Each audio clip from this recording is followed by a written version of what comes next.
나홍진 감독의 신작 호프가 드디어 그 베일을 벗었다. 79회 칸영화제 경쟁 부문에 초청되며 전 세계 영화계의 이목을 집중시킨 이 작품은 단순한 한국 영화 한 편이 아니다. 순수한 실사 액션과 최첨단 3D 크리처 기술이 정면으로 충돌하는 누구도 시도하지 못했던 영역에 과감히 발을 디딘 야심작이다. 황정민이 주연을 맡고 마이클 패스벤더, 알리시아 비칸데르, 테일러 러셀, 카메론 브리튼 등 할리우드를 대표하는 배우들이 직접 한국을 방문해 함께 작업한 이 영화는 오는 7월 15일 전국 극장에서 개봉을 앞두고 있다. 제작진이 최근 공개한 메이킹 예고편은 보는 이들의 심장을 쥐어짜는 강렬한 현장의 기록으로 가득 차 있었다. 그리고 그 영상 속에서 우리는 비로소 이 영화가 어떤 존재인지를 가늠할 수 있게 되었다. 나홍진 감독은 데뷔작 추격자, 2008부터 황해, 2010, 그리고 곡성 2016에 이르기까지 언제나 한국 영화의 최전선에서 독보적인 세계를 구축해온 감독이다. 그가 오랜 시간 공들여 준비한 차기작이라는 사실만으로도 이미 영화 팬들의 기대는 하늘을 찌를 듯했다. 그러나 호프가 공개하기 시작한 정보들은 단순한 기대를 훌쩍 뛰어넘는 수준의 것이었다. 이 영화는 처음부터 하나의 명확한 철학 아래 만들어졌다. 20세기를 풍미했던 고전 액션 영화들처럼 CG의 도움 없이 배우들이 몸으로 직접 모든 스턴트를 소화하는 방식으로 촬영하겠다는 것이었다. 화면 속 모든 충격과 속도와 무게감이 진짜여야 한다는 집념이 이 영화의 가장 근본적인 뼈대를 이루고 있는 셈이다.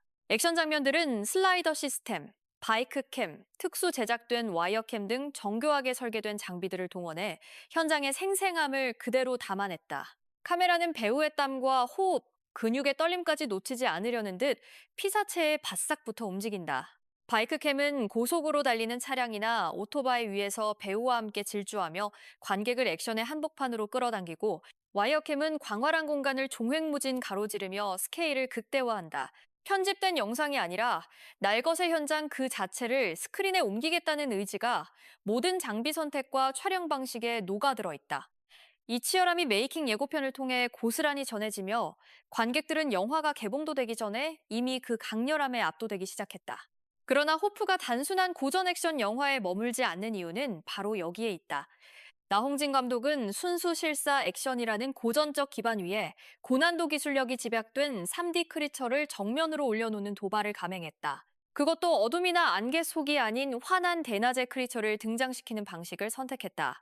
이것은 업계 전문가들조차 섣불리 시도하기 어려운 극한의 도전이다. 밤이나 역광, 안개 같은 자연적인 은폐 장치 없이 대낮에 선명한 빛 아래 3D 크리처를 세워놓는다는 것은 그 비주얼의 완성도가 조금이라도 부족하면 즉각적으로 관객의 몰입을 깨뜨린다는 것을 의미하기 때문이다. 나홍진 감독이 이 위험을 감수하고도 대낮에 크리처 등장을 선택했다는 것은 그만큼 기술적 완성도에 대한 자신감이 있었다는 뜻이다. 이 크리처들은 페이셜 캡처와 모션 캡처를 통해 완성되었다. 마이클 패스벤더, 알리샤 비칸데르, 테일러 러셀, 카메론 브리튼 등 할리우드의 정상급 배우들이 직접 한국을 방문해 모션 캡처와 페이셜 캡처 촬영에 참여했다. 이번 메이킹 예고편을 통해 해당 현장이 최초로 공개되었는데, 배우들이 얼굴과 몸 곳곳에 센서를 부착하고 크리처의 섬세한 표정과 움직임을 하나하나 구현해내는 장면들은 그 자체로 경이로움을 자아낸다.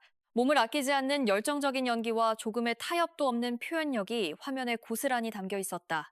이들이 창조해낸 크리처는 관객들의 상상력을 강하게 자극할 것이라는 기대가 절로 생겨난다. 마이클 패스벤더는 촬영 후 소감을 밝히며 이 작품이 아주 독창적이고 이전에 본 적 없는 작품이었다고 말했다. 그가 출연한 할리우드 작품들의 면면을 생각할 때 이 말은 단순한 의례적 칭찬으로 익히지 않는다. 알리샤 비칸데르 역시 나홍진 감독의 영화를 정말 좋아한다며 굉장히 예술적이면서도 재밌고 스릴 있다고 전했다. 두 배우의 발언은 각각 이 영화의 두 축인 창의성과 오락성 모두를 정확히 짚어냈다. 호프는 감각적인 블록버스터이면서 동시에 나홍진 감독 특유의 예술적 세계관이 깊이 관통하는 작품임을 두 배우 스스로가 증언하고 있는 셈이다. 영화의 줄거리는 호프왕 출장소장 범석을 중심으로 펼쳐진다. 황정민이 연기하는 범석은 어느 날 동네 청년들로부터 호랑이가 출연했다는 소식을 전해 듣는다. 평범한 어촌 마을의 일상에 균열이 생기는 이 작은 시작이 어떻게 외계인과 인간의 충돌이라는 거대한 스케일로 확장되는지는 아직 구체적으로 공개되지 않았다.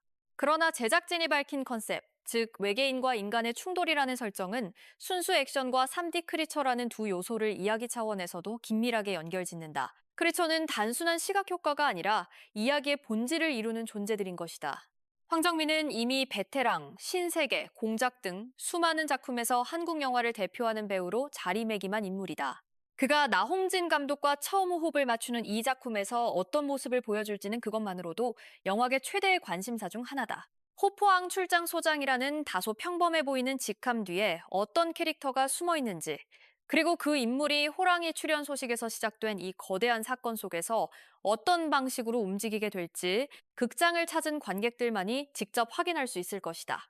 호프는 2016년 79회 칸영화제 경쟁 부문에 공식 초청되어 전 세계 관객들과 먼저 만났다.